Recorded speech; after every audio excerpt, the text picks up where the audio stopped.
Bueno, gracias al Señor Jesucristo, gracias a Dios por la bendición que hemos recibido a través de su santa palabra. Que Dios bendiga y use a nuestro hermano William con una bendición muy grande para todos nosotros.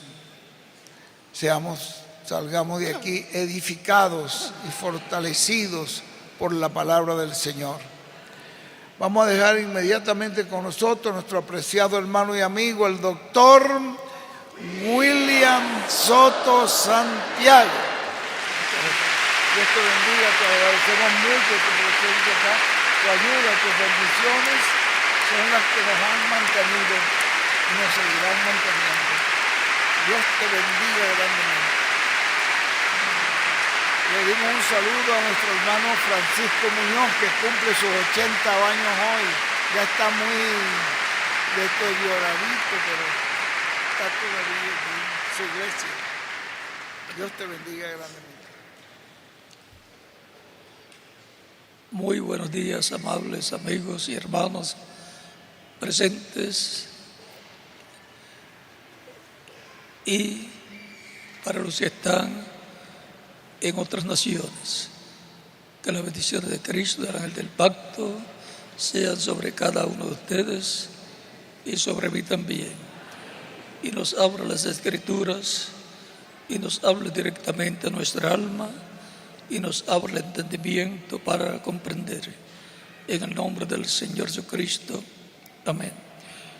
Es para mí un privilegio grande estar con ustedes en esta ocasión para compartir con ustedes unos momentos de compañerismo alrededor de la palabra de Dios y su programa correspondiente a este tiempo final. Para lo cual buscamos en Efesios capítulo 1, versos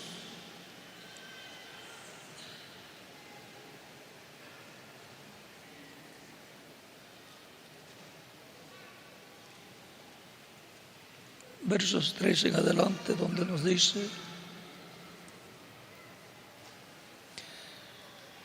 bendito sea el Dios y Padre de nuestro Señor Jesucristo, que nos bendijo con toda bendición espiritual en lugares celestiales en Cristo, según nos escogió en Él antes de la fundación del mundo, para que fuésemos santos y sin mancha delante de Él, en amor, habiéndonos predestinado para ser adoptados hijos suyos por medio de Jesucristo, según el puro afecto de su voluntad, para la alabanza de la gloria de su gracia, con la cual nos hizo aceptos en el amado, en quien tenemos redención por su sangre, el perdón de pecados según las riquezas de su gracia, que hizo sobreabundar para con nosotros en toda sabiduría e inteligencia, dándonos a conocer el misterio de su voluntad, según su beneplácito, el cual se había propuesto en sí mismo, de reunir todas las cosas en Cristo, en la dispensación del cumplimiento de los tiempos, así las que están en los cielos como las que están en la tierra. En Él asimismo tuvimos herencia, habiendo sido predestinados conforme al propósito del que hace todas las cosas según el designio de su voluntad, a fin de que seamos para la alabanza de su gloria, nosotros que primeramente esperábamos en Cristo. En Él también vosotros, habiendo oído la palabra de verdad, el evangelio de vuestra salvación, y habiendo creído en él, fuisteis sellados con el Espíritu Santo de la promesa, que es las arras de nuestra herencia, hasta la redención de la posesión adquirida para la alabanza de su gloria. Tomamos el verso 10 que nos dice: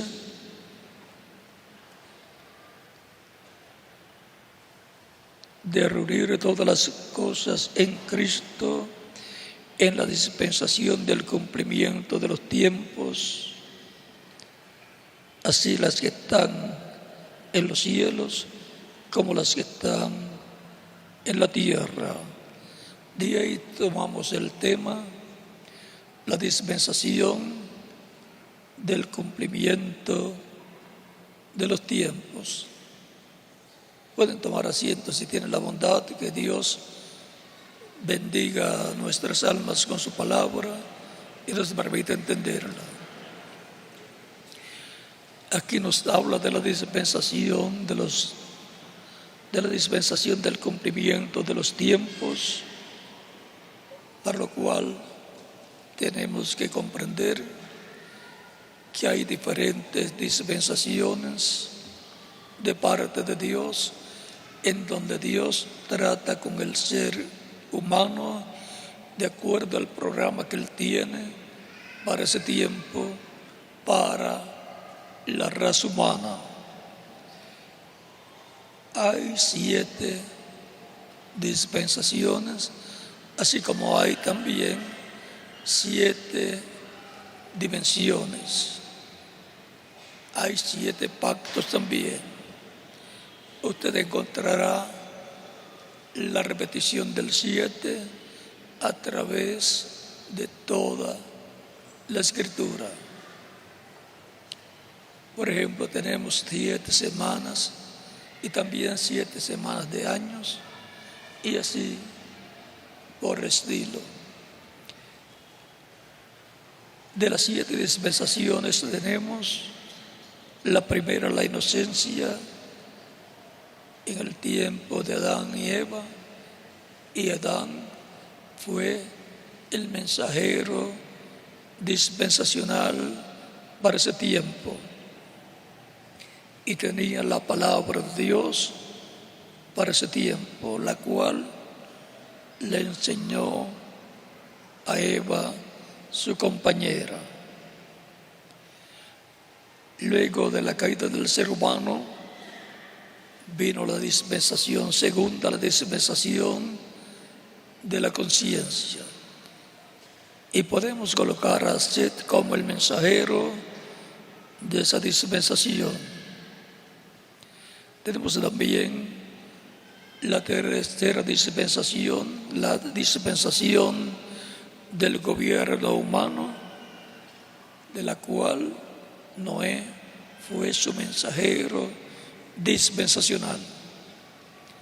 Luego tenemos la cuarta dispensación, la dispensación de la promesa, de la cual Abraham fue su mensajero dispensacional. Luego tenemos la quinta dispensación, de la cual Moisés fue su mensajero dispensacional. Luego tenemos la sexta dispensación, la dispensación de la gracia, de la cual Jesús es el mensajero dispensacional. Y luego nos queda la séptima dispensación, la dispensación del reino, de la cual el Mesías es príncipe que tomará el reino de David y trono de David, y reinará sobre Israel y sobre todas las naciones. Es el mensajero de esa dispensación.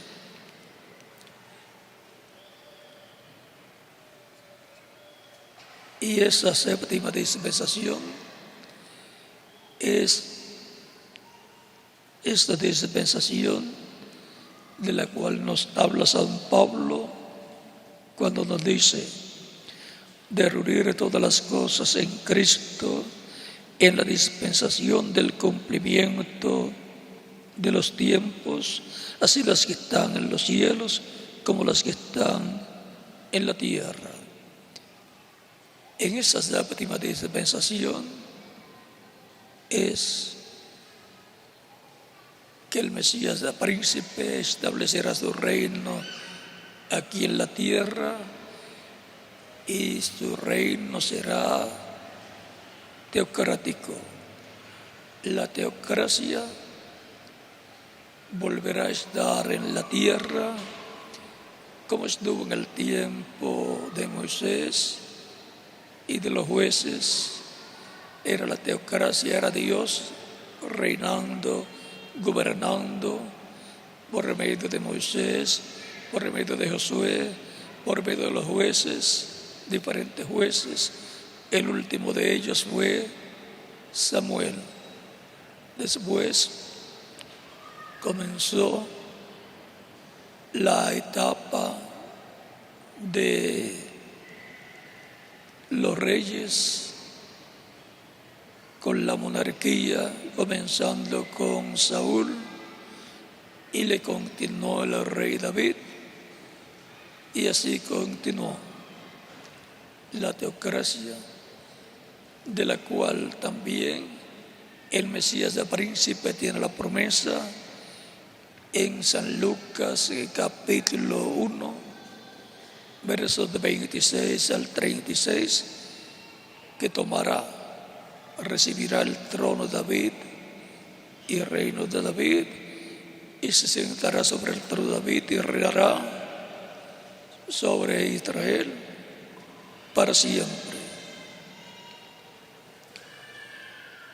Es que esa promesa está también ya dicha de antemano en Isaías capítulo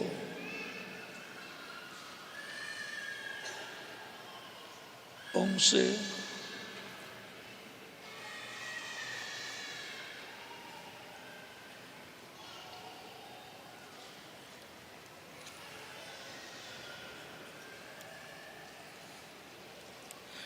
verso 1 en adelante, donde dice: saldrá una vara del trono de Isaí y un vástago retoñará de sus raíces.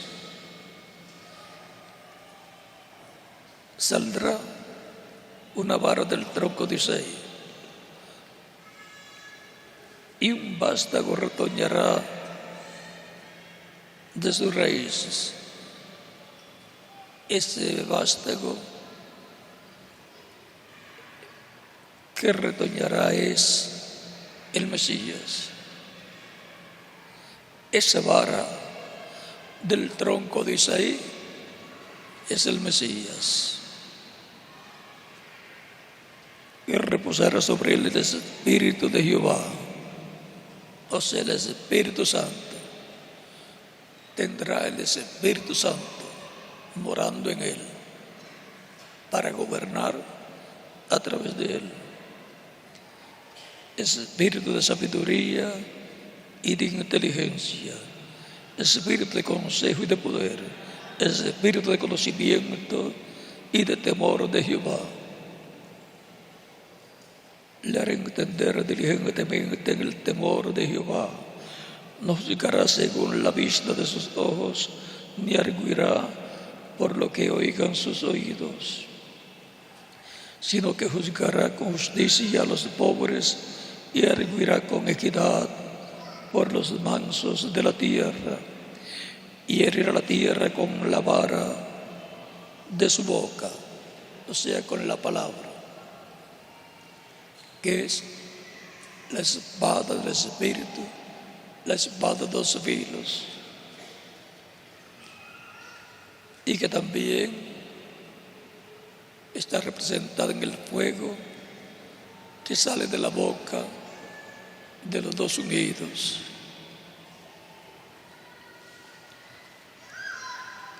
y con el espíritu de sus labios matará al impío, comenzando con el anticristo.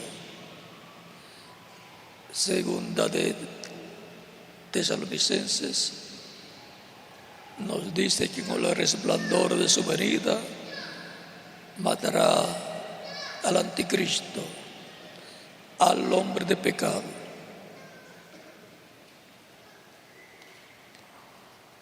Y así será también que sucederá con todos los impíos, porque dice, he aquí viene el día ardiente como un horno, y todos los soberbios y todos los que hacen maldad serán estopa. Aquel día que vendrá los abrazará, o sea, los quemará. Ha dicho Jehová de los ejércitos, y no les dejará ni raíz ni rama.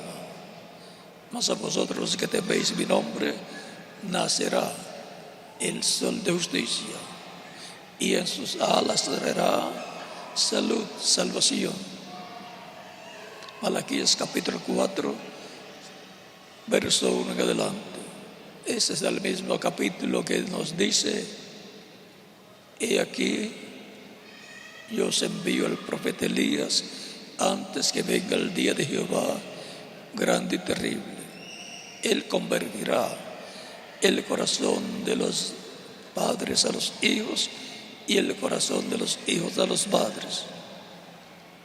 No sea que yo venga y con destrucción hiera la tierra. Antes de la gran tribulación te herirá la tierra con maldición, con los juicios divinos.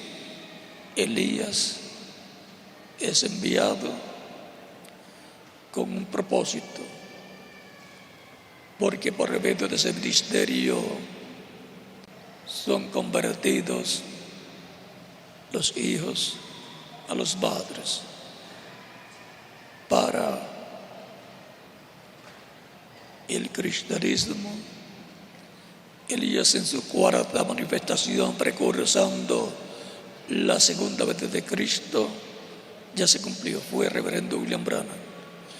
Como en el tiempo de Jesús, el Elías que Dios enviaría fue un hombre de aquel tiempo con el espíritu y virtud de Elías. El Espíritu Santo operando el ministerio de Elías en Juan el Bautista.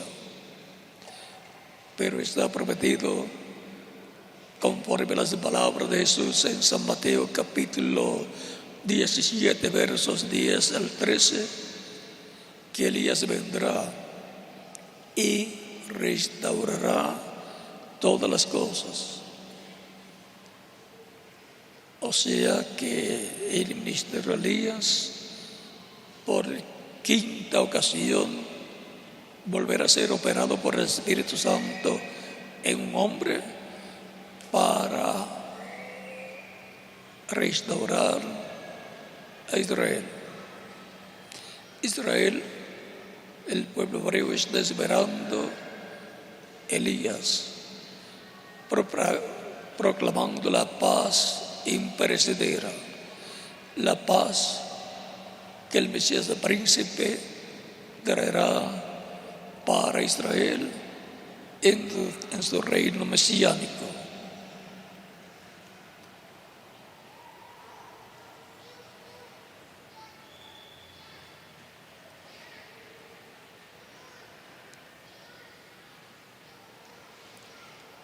Y será la justicia cinto de sus lomos y la fidelidad ceñidor de su cintura.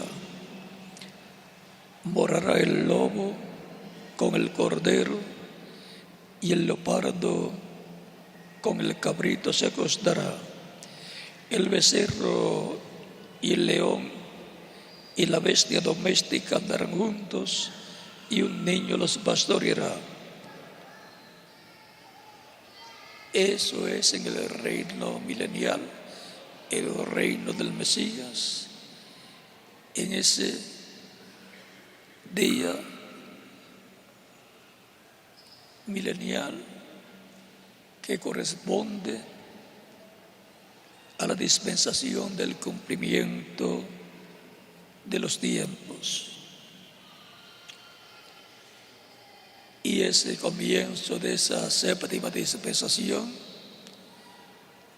comenzará a ser introducida esa nueva dispensación séptima, estando los creyentes en Cristo aquí en la tierra todavía sin ser transformados.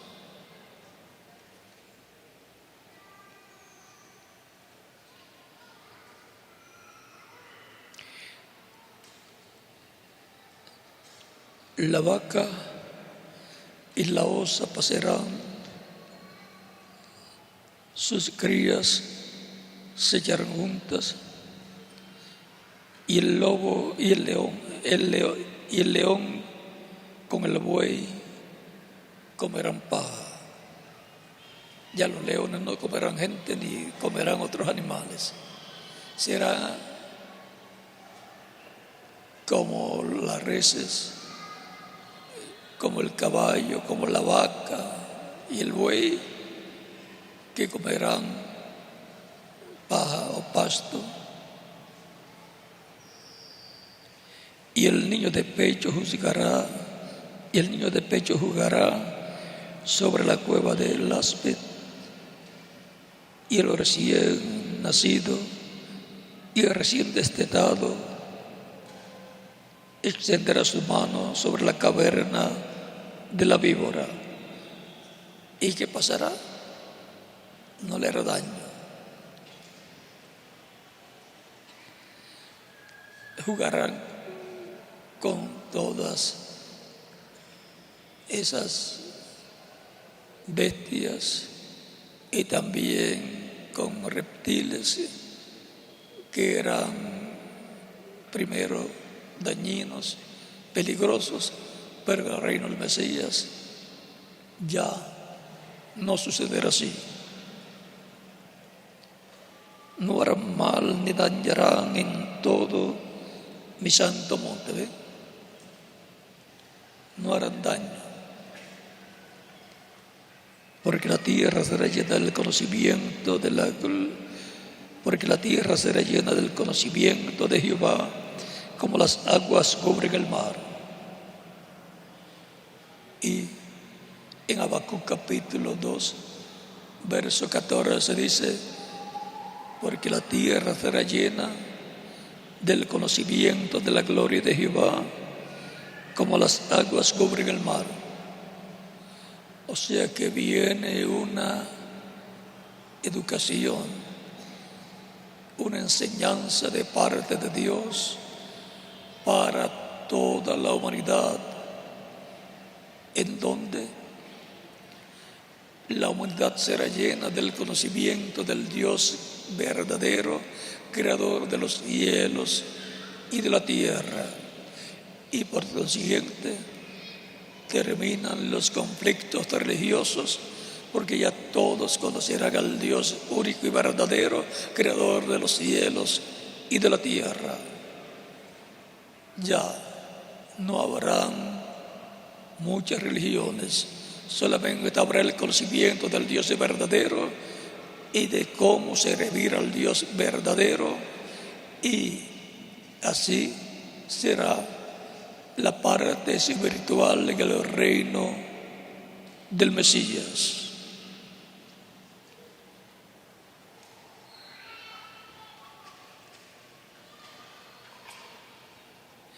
Acontecer en aquel tiempo, verso 10, acontecer en aquel tiempo que la raíz de Isaí, la cual estará puesta por pendón a los pueblos, será buscada por las gentes, y su habitación será gloriosa. Así mismo acontecerá en aquel tiempo que Jehová alzará otra vez su mano para recobrar el remanente de su pueblo que aún quede en Asiria, Egipto, Patros, Etiopía, Elán, Sinar y Amad, y en las costas del mar. Y levantará pendón a las naciones, y juntará a los desterrados de Israel, y reunirá los esparcidos de Judá de los 4 confines de la tierra. Los desterrados de Israel son los pertenecientes a las 10 tribus del norte, y los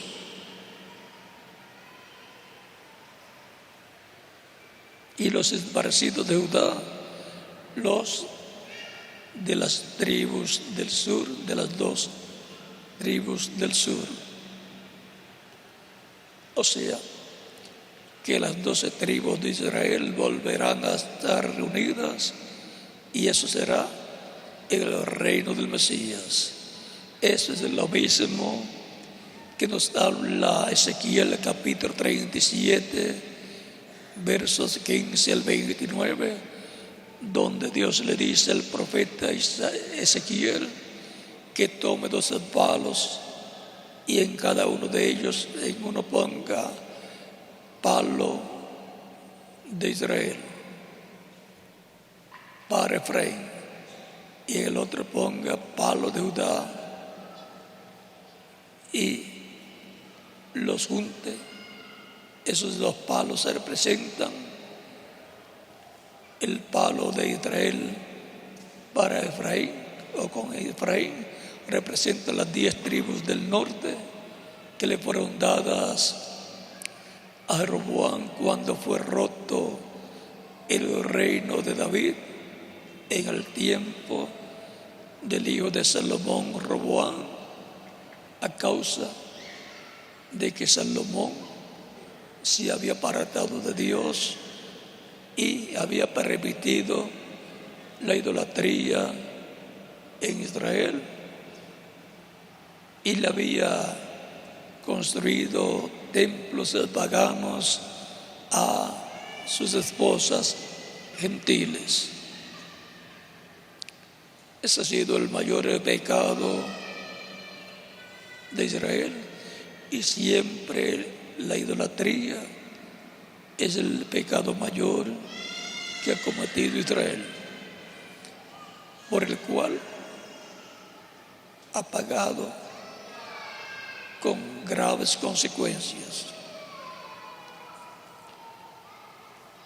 Es en el reino del Mesías que los 12 palos que representan los 2 reinos, del reino del norte con 10 tribus y el reino del sur con 2 tribus, serán dados como un solo palo en la mano del profeta, lo cual representa en la mano de Dios.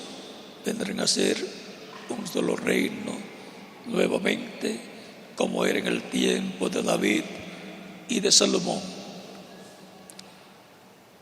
En ese reino, Israel tendrá la paz que tanto anhela y por la cual tanto ha luchado.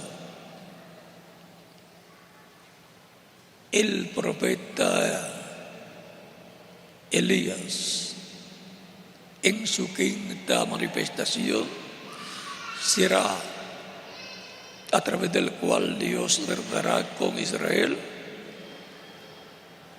y que para Israel será la señal de que la venida del Mesías está a la mano, y que el reino del Mesías está por ser establecido en la tierra, en medio del pueblo hebreo.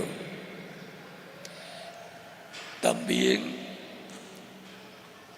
viene Elías acompañado con el ministerio de Moisés, porque se han prometido los 2, Moisés y Elías.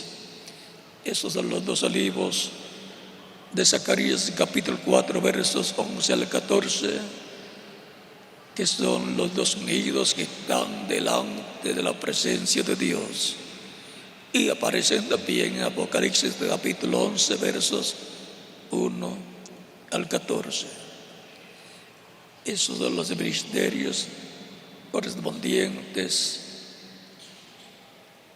al día del Señor, los ministerios correspondientes a la dispensación del cumplimiento de los tiempos, a la dispensación séptima, en la cual el reino del Mesías será establecido, porque es la dispensación que tiene la promesa para la venida del reino de Dios y el reino de los cielos, para ser establecido con Israel y gobernará sobre todas las naciones.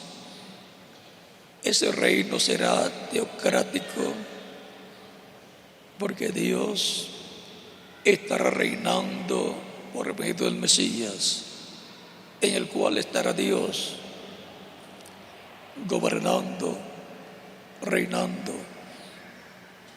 Y en ese reino es que Cristo dijo: no tomaré más del fruto de la vid hasta que lo tome nuevo en el reino de mi Padre, o en el reino de Dios,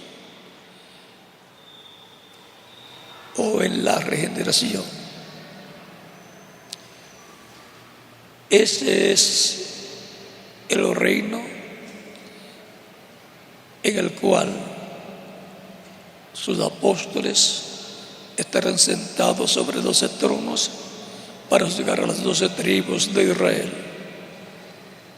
Judas perdió la bendición de ese trono, pero el trono lo ocupa otra persona, otro apóstol de Dios. Algunos piensan que es Matías, otros piensan que es San Pablo, pero no se preocupen.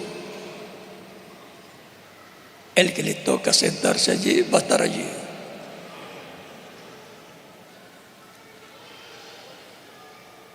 Los apóstoles tienen esa bendición.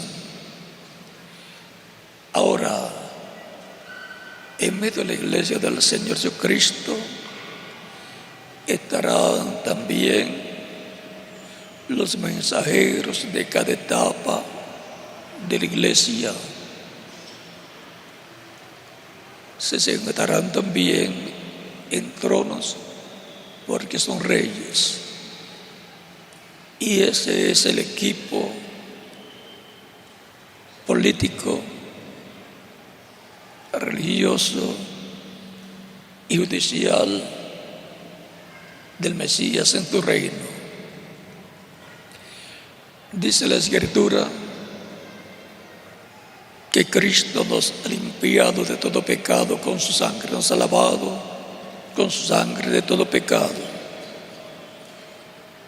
Y vamos a ver lo que a continuación dice sobre este tema.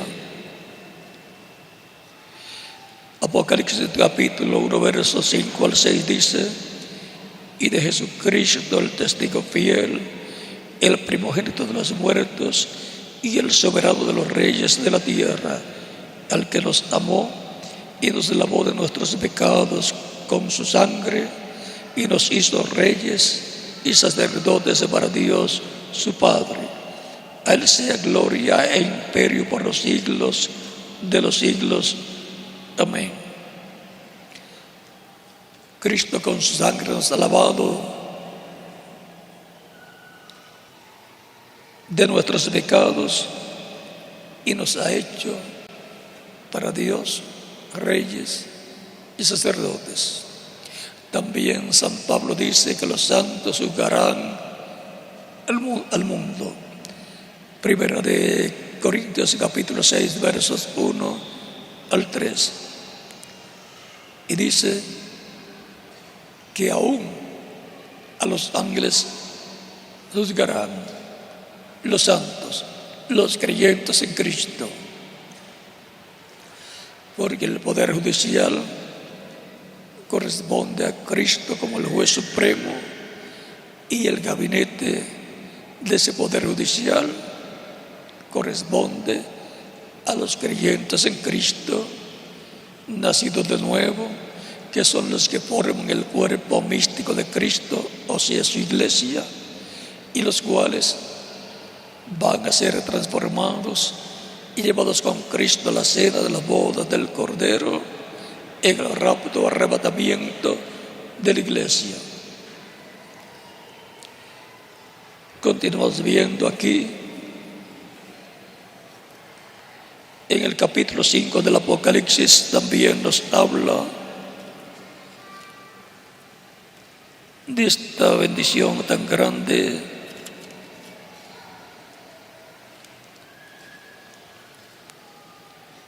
Dice capítulo 5, versos 8 en adelante de Apocalipsis: y cuando hubo tomado el libro, los 4 seres vivientes y los 24 ancianos se postraron. Recuerden, los 24 ancianos son los 12 patriarcas, hijos de Jacob, y los 12 apóstoles del Señor.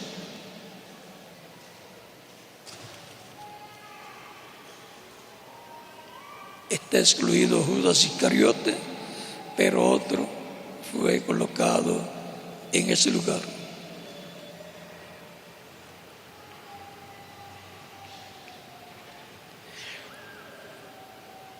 Cuando hubo tomado el libro, ese es el libro sellado con 7 sellos que Cristo toma en el cielo en el capítulo 5 y lo abre en el capítulo 6 y demás capítulos correspondientes.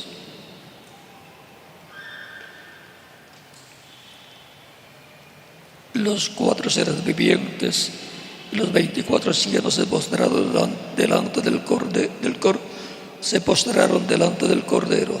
Todos tenían arpas y copas de oro llenas de incienso, que son las oraciones de los santos, o sea, las oraciones de los creyentes en Cristo, que son los santos de Dios, los santos que son redimidos con la sangre de Cristo.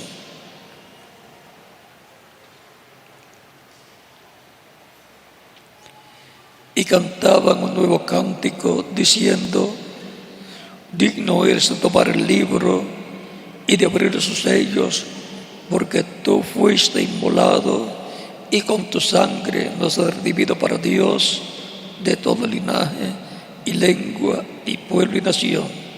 Esos son los creyentes en Cristo.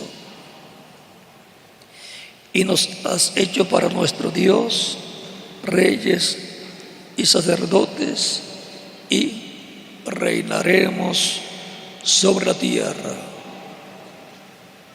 ¿Recuerdan la parábola de las minas que repartió el Señor a diferentes personas para que trabajaran mientras Él estaba ausente, y cuando Él llegara les pediría cuenta? Trabajaron todos menos el que recibió una mina, que es el mismo en la parábola de los talentos. El que recibió un talento allá no trabajó, y el que recibió una mina en la parábola de las minas tampoco trabajó. Recuerde que Dios en su reino no quiere vagos. Los vagos en el reino de Cristo, en su iglesia, que no trabajan en la obra del Señor, les pasará como le pasó al que recibió un talento y no hizo nada con él, y como le pasó al que recibió una mina y no hizo nada, no trabajó con esa mina, no trabajó para el reino de Dios. Pero los que trabajaron fueron recompensados, y se descubre que el Señor no le dijo: ahora dame las minas que te di, y quédate y vamos a dividir por la mitad la ganancia. No le quitó nada, le dejó los talentos que le había dado a cada uno, más los talentos que había ganado en la parábola de los talentos. Al único que le quitó fue al que recibió uno, porque no hizo nada. Y aún lo que tiene le será quitado. Le he quitado el talento que Dios le dio, y todo lo demás que tiene le será quitado, porque ese no entra al reino de Dios. No tiene parte ni suerte en el reino del Mesías. Y el de las minas, vean, a los que trabajaron, dice: tú, reina sobre tantas minas, y tú, reina sobre tantas minas. Ganaste tantas minas, pues reina sobre tantas ciudades. Reinar sobre una ciudad es un alcalde, reinar sobre un estado es un gobernador, y reinar sobre un país es un presidente o un rey. Vean,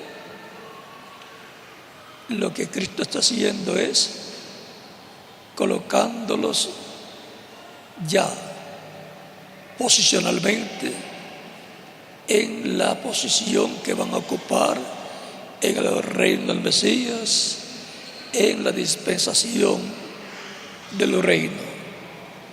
Ya de antemano van siendo colocados en esas posiciones. Lo mismo pasa con los gobiernos en el campo de la política. No es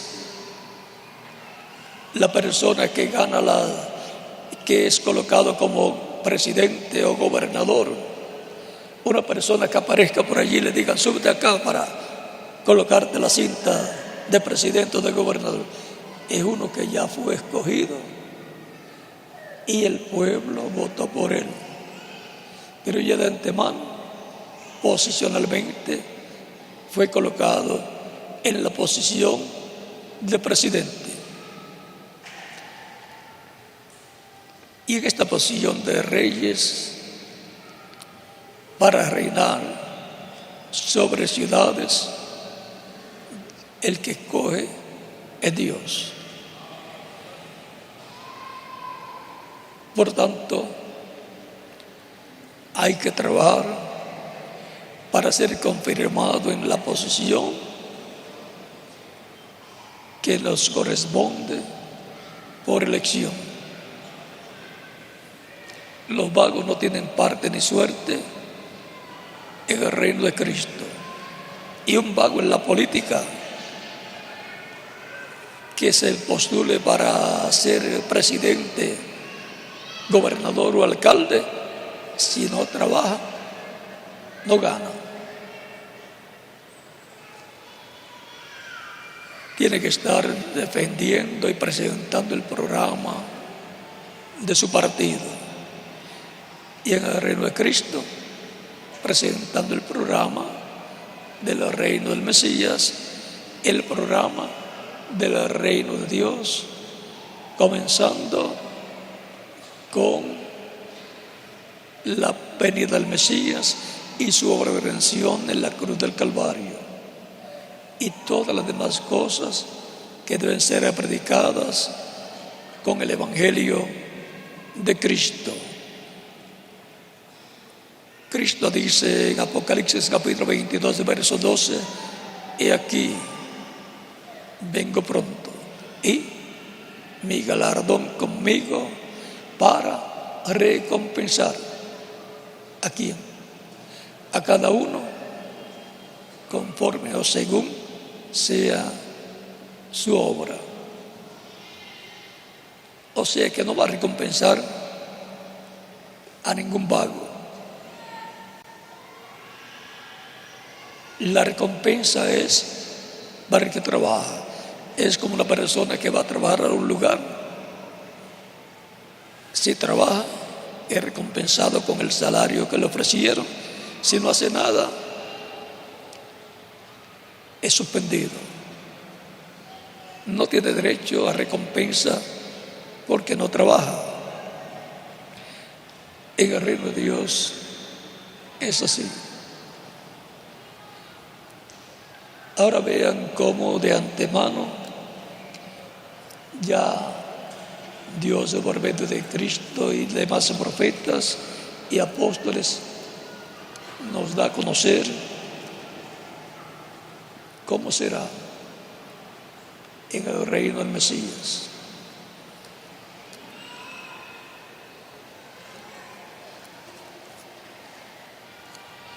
Apocalipsis capítulo 20 también nos habla de este reino del Mesías. Capítulo 20, verso 4 al 6, y nos dice de la siguiente manera: y vi tronos, y se sentaron sobre ellos los que recibieron facultad de juzgar. Esos son los creyentes en Cristo. Y vi las almas de los decapitados por causa del testimonio de Jesús y por la palabra de Dios, los que no habían adorado a la bestia ni su imagen, y que no recibieron la marca en sus frentes ni en sus manos, y vivieron y reinaron con Cristo 1000 años. Vean, antes de venir el milenio, ya esas personas, muchos de ellos dieron su vida, son mártires de los tiempos de las persecuciones, en donde perseguían y mataban a los cristianos.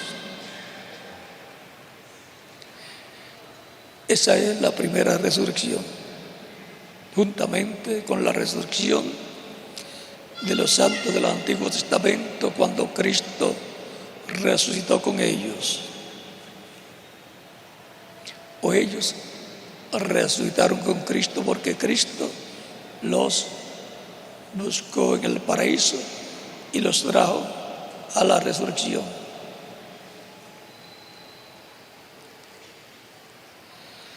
Pero los otros muertos no volvieron a vivir hasta que se cumplieron 1000 años, o sea, hasta que se cumplen los 1000 años del reino del Mesías, no resucitan los otros muertos.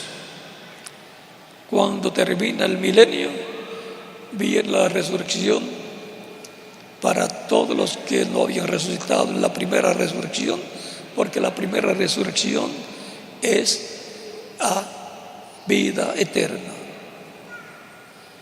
La segunda resurrección es para ir al juicio del trono blanco, donde Dios juzgará a cada uno conforme a sus obras, conforme a lo que está escrito en el libro de las memorias. Y aquí mismo lo dice, este es capítulo 20, verso 11 en adelante, dice: y vi un gran trono blanco y al que estaba sentado en él, de delante del cual huyeron la tierra y el cielo, y ningún lugar se encontró para ellos. Y vi a los muertos, grandes y pequeños, de pie ante Dios, y los libros fueron abiertos. Algunas personas no saben, o no piensan, o no creen que todo lo que el ser humano hace en la tierra está grabado, llamado el libro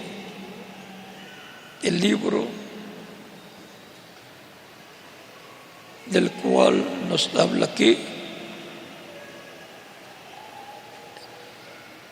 el cual es el libro de la vida,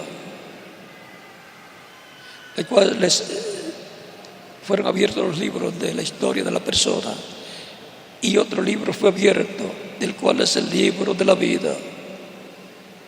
Otro libro, el libro de la vida, también fue abierto.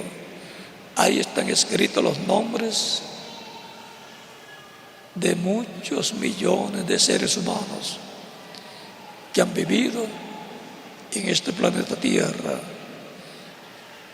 De ese libro algunos nombres fueron borrados porque Dios dice que también borrará el nombre de personas.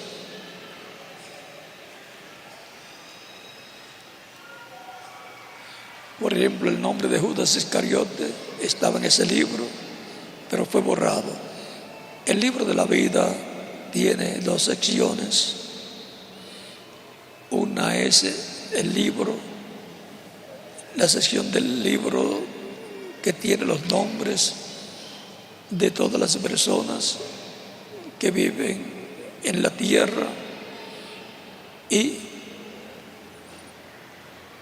esos nombres que están ahí pertenecen, por ejemplo, a las de vírgenes insensatas, tienen sus nombres ahí escritos, a judíos también, a diferentes personas de diferentes países que ayudarían a los escogidos de Dios del tiempo en que vivirían ellos.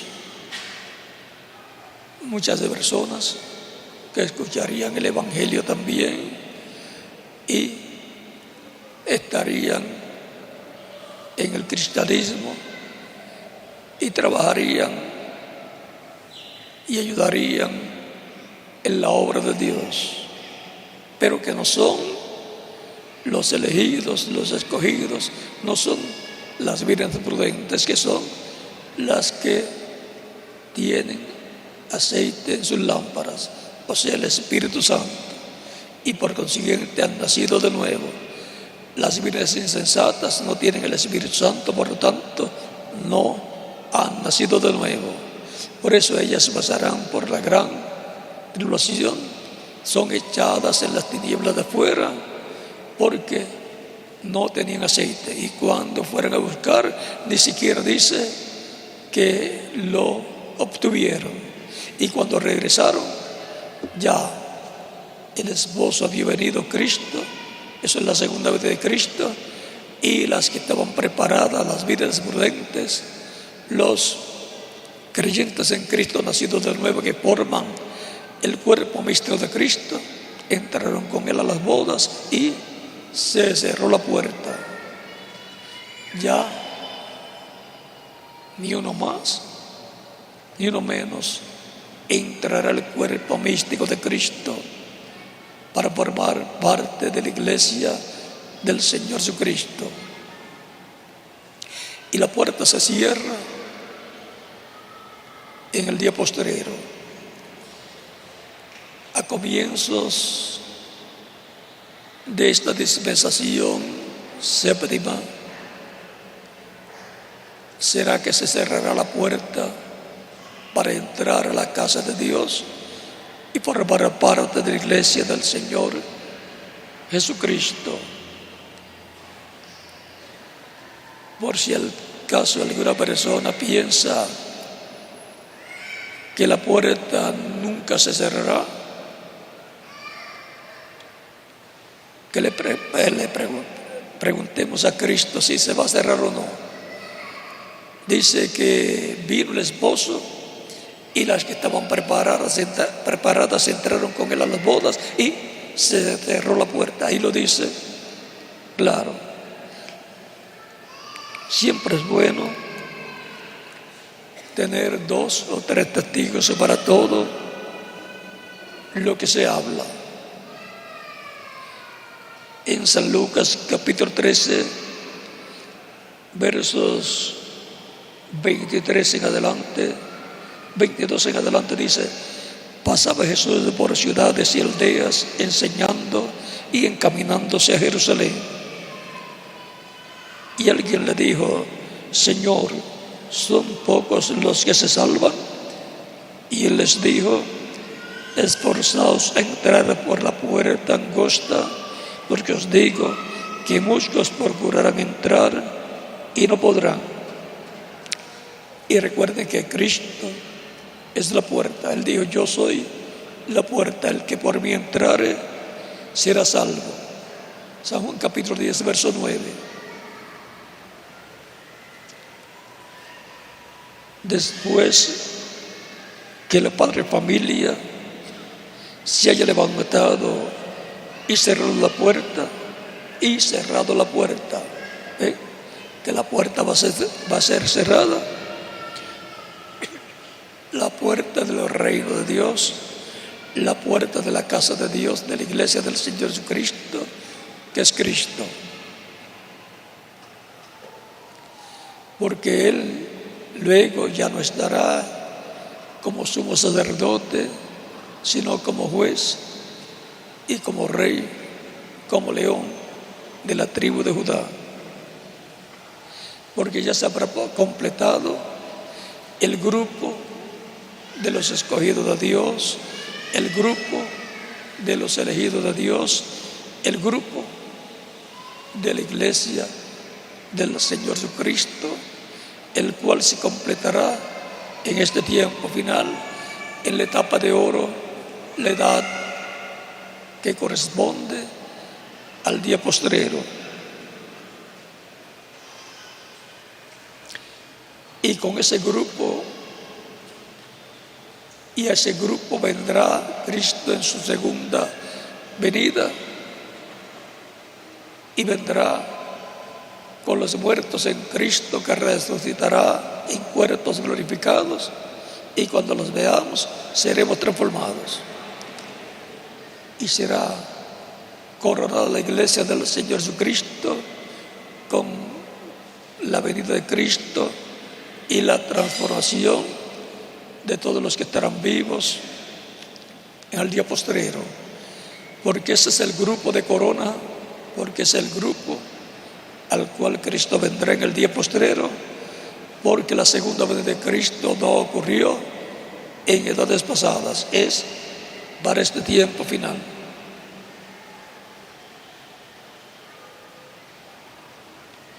Después que el padre de familia se haya levantado y cerrado la puerta, y estando fuera, empecéis a llamar a la puerta diciendo: Señor, Señor, ábrenos. Y respondiendo os dirá: no sé de dónde sois.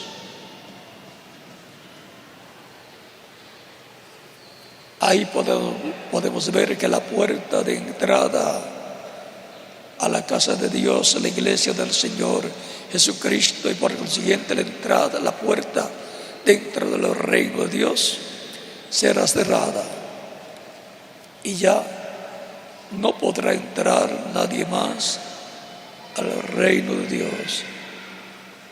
Ya se habrá llenado la casa de Dios para la gran cena de las bodas del Cordero en el cielo. Es importante saber estas cosas y saber que esto estará cumpliéndose en este tiempo tan importante que nos ha tocado vivir, que corresponde a la dispensación del cumplimiento de los tiempos. Por eso es importante tomar las palabras de Cristo, que dijo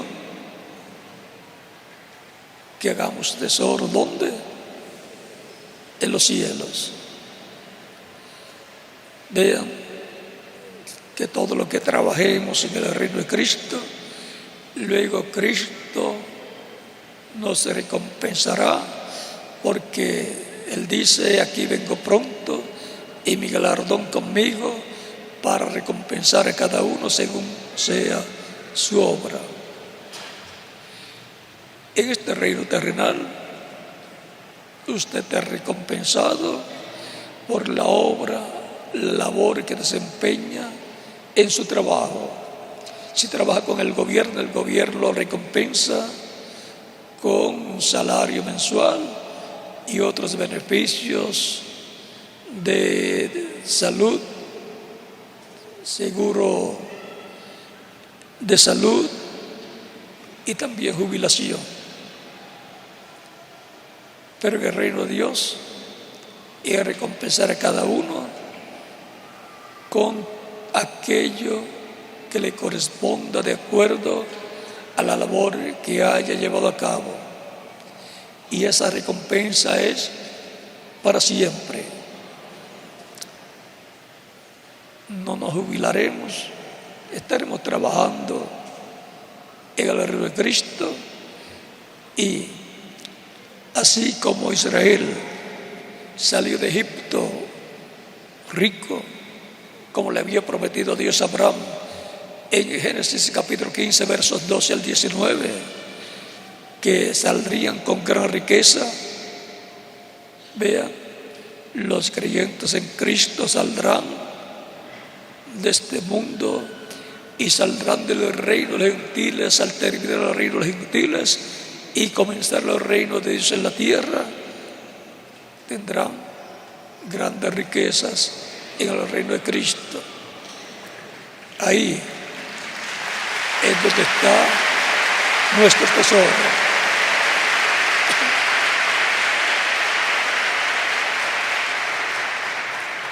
En el reino de los gentiles, algunas personas dicen: estoy almacenando, guardando, está haciendo un tesoro.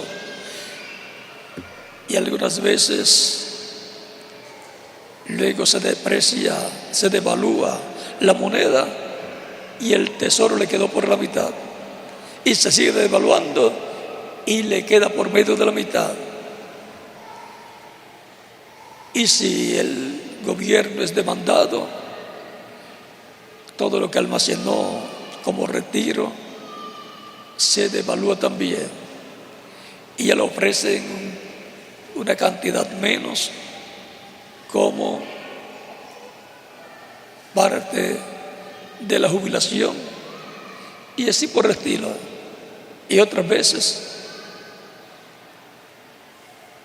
como dice, que ladrones minan este reino, se lo pueden robar también. O sea que no hay nada seguro en el reino de los gentiles, que está en la etapa de los pies de hierro y de barro cocido, donde cada persona está segura con vida eterna, y tu tesoro está seguro es en el reino de Cristo nuestro Salvador. Tan sencillo como eso. Y donde esté vuestro tesoro, ahí está ¿qué? Nuestro corazón. Nuestro corazón está en Cristo y su reino, y ahí es donde está nuestro tesoro.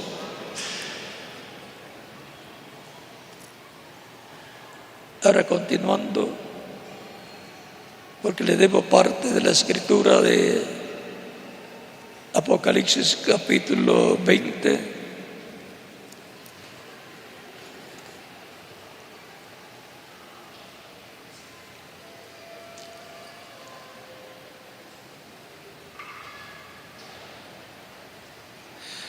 Pero los otros muertos no volvieron a vivir hasta que se cumplieron 1000 años. Ahí fue donde nos detuvimos y pasamos a otras escrituras. Esta es la primera resurrección.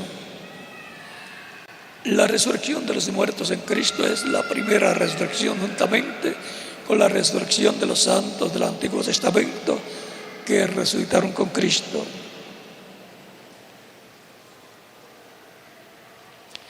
Bienaventurado y santo el que tiene parte en la primera resurrección. La segunda muerte, y la segunda muerte es el lago de fuego.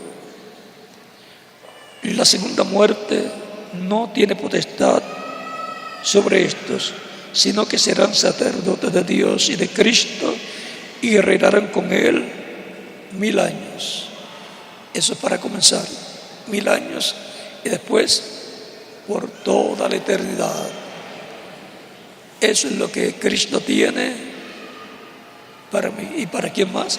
Para cada uno de ustedes también.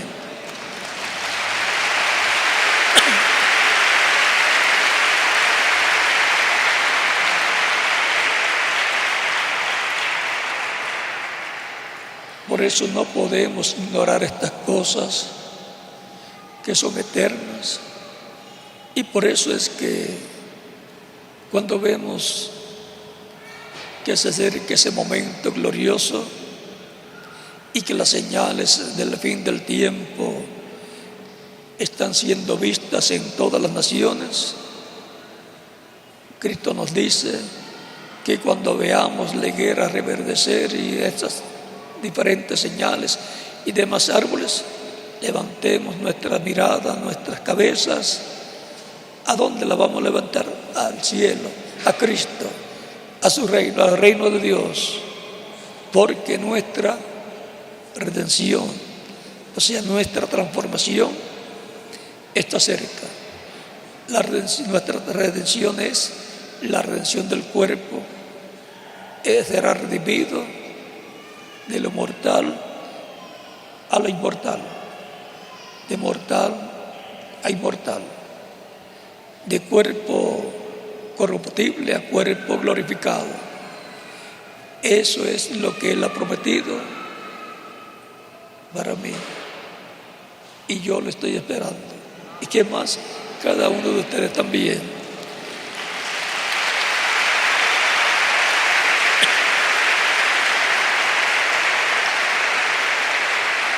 Hemos visto que la dispensación del cumplimiento de los tiempos es la séptima dispensación. Y la séptima dispensación es la dispensación de los reinos. La dispensación de los reinos del Mesías, en donde Él se sentará en su trono terrenal y reinará por 1000 años y luego por toda la eternidad. Y en la eternidad estará Dios y su reino celestial en la tierra plenamente. El planeta Tierra es el más importante de todos los planetas porque es el lugar donde el trono del Padre y el trono de Cristo, el trono terrenal y el trono celestial, se fundirán, estarán en la tierra, y desde ahí Dios gobernará por medio de Cristo, no solamente sobre la tierra, sino sobre el universo completo. Reinará a través del Mesías príncipe, y la capital será en Jerusalén. Allí estará la nueva Jerusalén, y de eso hablaremos en otra ocasión. Lo importante es que usted haya asegurado su lugar en el reino de Dios, recibiendo a Cristo como único y suficiente Salvador, para después disfrutar todas estas bendiciones de las cuales hemos estado hablando en esta ocasión. Si hay alguno que todavía no ha recibido a Cristo como Salvador, lo puede hacer en estos momentos, y estaremos orando por usted para que Cristo le reciba en su reino, le perdone, con su sangre le limpie de todo pecado, sea bautizado en agua en su nombre y Cristo lo bautice con Espíritu Santo y fuego, y produzca en usted el nuevo nacimiento, para lo cual puede pasar a la frente y estaremos orando por usted. Y los que están en otras naciones también pueden venir a los pies de Cristo, a donde ustedes se encuentran, pasar a la frente para que queden incluidos en la oración que estaremos haciendo. Y los niños de 10 años en adelante también pueden venir a los pies de Cristo, pasar a la frente para que Cristo les reciba en su reino. Cristo dijo: dejad a los niños de venir a mí y no se lo impidáis, porque de los tales es el reino de los cielos. Lo más importante es la vida. Y si esta vida terrenal es tan importante, cuanto más la vida eterna.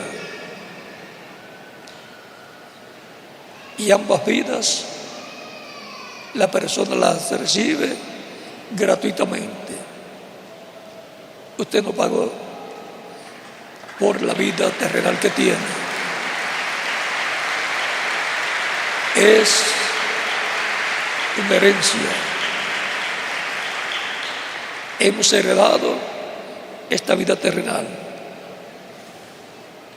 del primer Adán y la primera Eva. Y la vida eterna es una herencia también.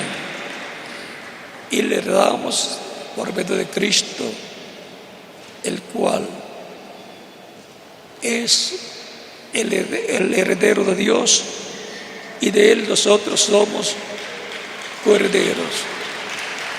Todo aquello a lo cual Cristo es heredero, también nosotros somos herederos, porque somos herederos de Dios y coherederos con Cristo, Señor nuestro. Romanos capítulo 8, versos 14 al 39. O sea que la vida, tanto la terrenal, la mortal, como la eterna, es una herencia.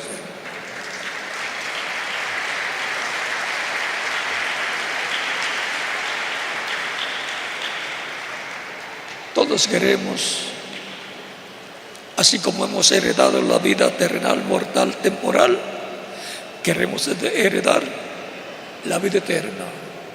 Si vivir en estos cuerpos es tan bueno, ¿cómo será vivir en un cuerpo glorificado, eterno, inmortal y joven para toda la eternidad, como el cuerpo glorificado que tiene Cristo? No hay palabras para expresar lo maravilloso que es, que será para todos los que heredarán esa bendición tan grande de la vida eterna en cuerpos eternos y glorificados. Estarán como reyes, como sacerdotes y como jueces en el reino del Mesías. Ahí es donde nos encontraremos eternamente en el milenio y luego por toda la eternidad.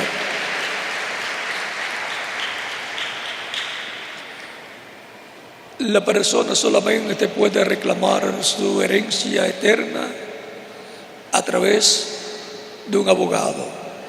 Como reclamamos una herencia en una corte, lo cual usamos un abogado que es un intercesor, conocedor de las leyes de herencia, para reclamar una herencia terrenal y para reclamar la herencia celestial de la vida eterna con todo lo que conlleva esa herencia. Necesitamos al mejor abogado, y solamente hay uno, y su nombre es Señor Jesucristo.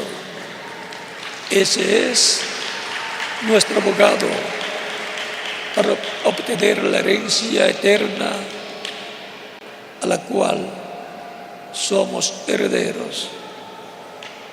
El que no la reclama, pues no la tendrá. Y él tiene que reclamar a través de Cristo, que es el abogado delante de Dios. El apóstol Pablo dice: si alguno ha pecado, abogado tenemos para con el Padre, a Jesucristo, su Hijo. Jesucristo es nuestro abogado. Es nuestro abogado defensor. Nosotros mismos no podemos defendernos. Es Cristo el que nos defiende, y con su sangre nos limpia de todo pecado, y entonces no hay ningún motivo por lo cual no podamos heredar la herencia que nos corresponde como hijos e hijas de Dios. Por medio del primer Adán perdimos la herencia y solamente quedó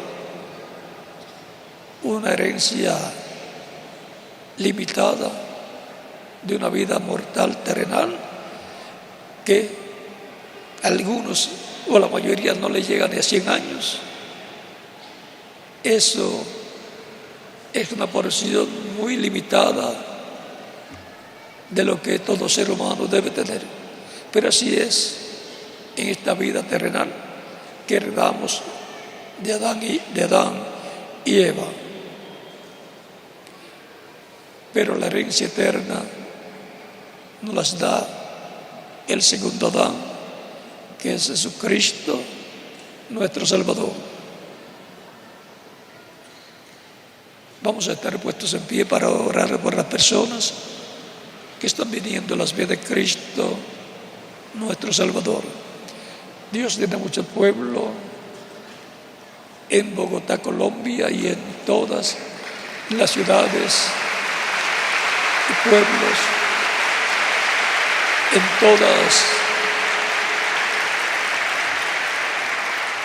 en todos los departamentos de Colombia y en toda la América Latina y el Caribe y demás naciones, y los está llamando en este tiempo final. Porque el Espíritu Santo, el siervo, dijo: hay a un lugar, y son colocados en el reino de Cristo, en el cuerpo místico de Cristo, que es la casa de Dios del Nuevo Testamento.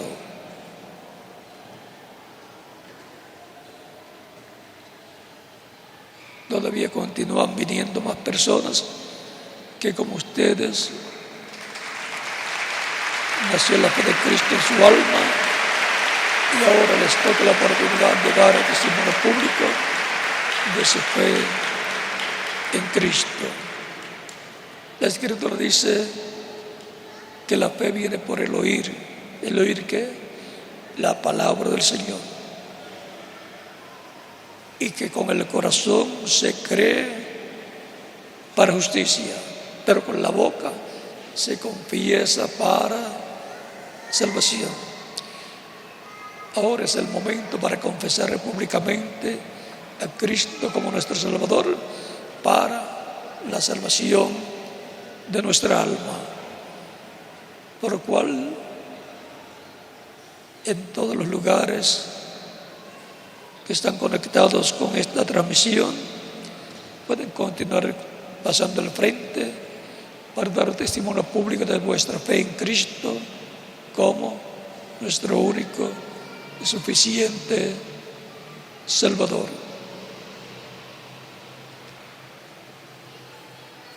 Vamos ya a orar por las personas que han venido a los pies de Cristo con nuestras manos levantadas a Cristo al cielo. Padre Celestial, en el nombre del Señor Jesucristo, vengo a ti con todas estas personas presentes y en otros lugares que están recibiendo a Cristo como único y suficiente Salvador. Recíbelos en tu reino, te lo ruego, en el nombre del Señor Jesucristo. Amén. Ahora, con nuestros ojos cerrados y nuestros rostros inclinados, repitan conmigo esta oración los que han venido a los pies de Cristo en esta ocasión. Señor Jesucristo, escuché la predicación de tu evangelio y nació tu fe en mi alma, en mi corazón. Creo en ti con todo mi corazón, con toda mi alma. Creo en tu primera venida y creo en tu nombre como el único nombre bajo el cielo dado a los hombres en que podemos ser salvos. Creo en tu muerte en la cruz del Calvario como el sacrificio de expiación por nuestros pecados.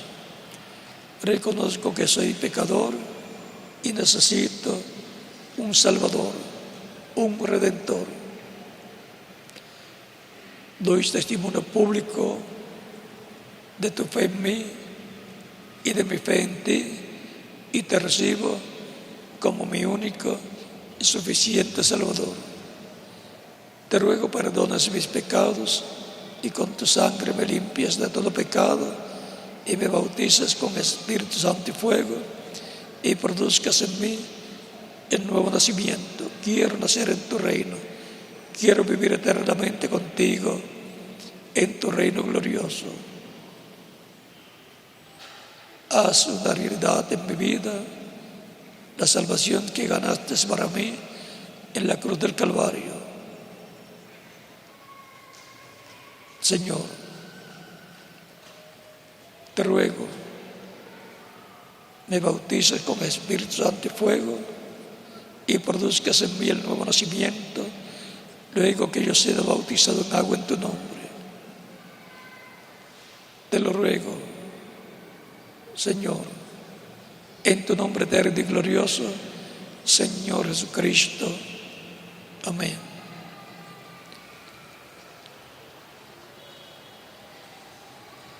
Por cuanto ustedes han recibido a Cristo como Salvador, se preguntarán ¿cuándo me pueden bautizar? Porque Cristo dijo: id por todo el mundo y predicad el Evangelio a toda criatura. El que creyere y fuere bautizado será salvo, mas el que no creyere será condenado.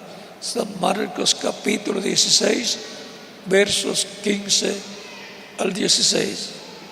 Fue Cristo el que dijo: el que creyere y fuere bautizado será salvo. Es un mandamiento de Cristo para todos los que reciben a Cristo como Salvador, ser bautizados en agua en su nombre. Aún el mismo Cristo fue donde Juan el Bautista estaba predicando y bautizando allá en el Jordán para ser bautizado por Juan. Y cuando le toca el turno a Jesús de entrar a las aguas bautismales y se presenta ante Juan, Juan le dice: yo tengo necesidad de ser bautizado por ti y tú vienes a mí para que yo te bautice. O sea que Juan quería que Jesús lo bautizara a él, pero Jesús vino para que Juan lo bautizara a él, porque era el precursor. Y no quería bautizar a Jesús. Y Jesús le dice: nos conviene cumplir toda justicia. Y entonces ya no discutió más, lo bautizó. Y cuando subió de las aguas bautismales, el Espíritu Santo descendió sobre Jesús en forma de paloma. Y esa era la señal de que ese era el Mesías, príncipe, porque esa fue la señal que el Espíritu Santo le dijo que vería sobre aquel al cual él estaba preparando el camino, al Mesías príncipe. Y la vio esa señal sobre Jesús.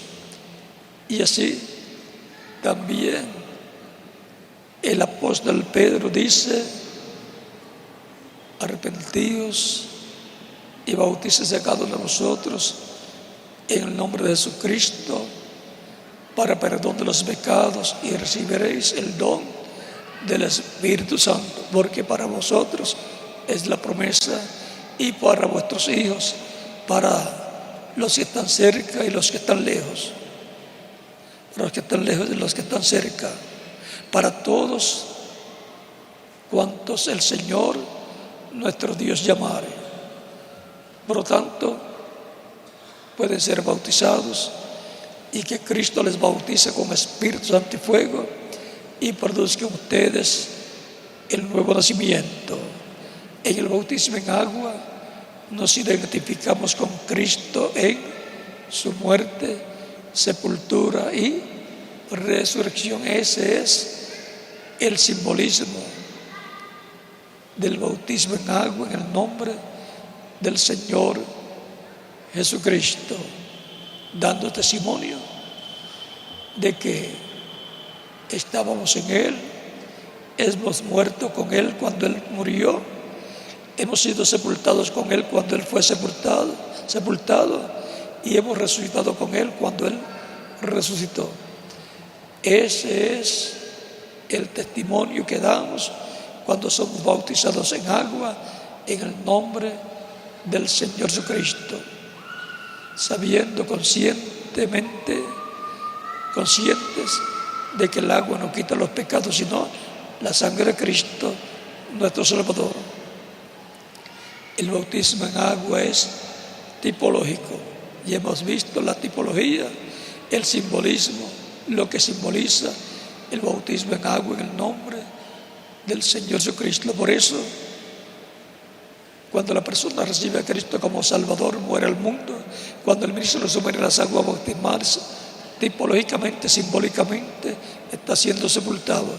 Y cuando es levantado en las aguas bautismales, está resucitando a una nueva vida, a la vida eterna con Cristo en su reino eterno. Ese es el simbolismo, la tipología del bautismo en agua en el nombre del Señor Jesucristo, nuestro Salvador. Por lo tanto, bien pueden ser bautizados y que Cristo les bautice con Espíritu Santo y fuego y produzcan ustedes el nuevo nacimiento. Dejo con ustedes al ingeniero Iván Sarmiento para que les indique cómo hacer para ser bautizados en agua en el nombre del Señor Jesucristo. Y en cada país dejo al ministro correspondiente para que hagan la misma forma, para que les indique cómo hacer para ser bautizados en agua en el nombre del Señor Jesucristo en estos momentos. Dejo con ustedes al ingeniero Iván Sarmientos para que les indique cómo hacer para ser bautizados en agua en el nombre del Señor Jesucristo, y nos continuaremos viendo eternamente en el reino de Cristo, nuestro Salvador. Que Dios les bendiga y les guarde a todos.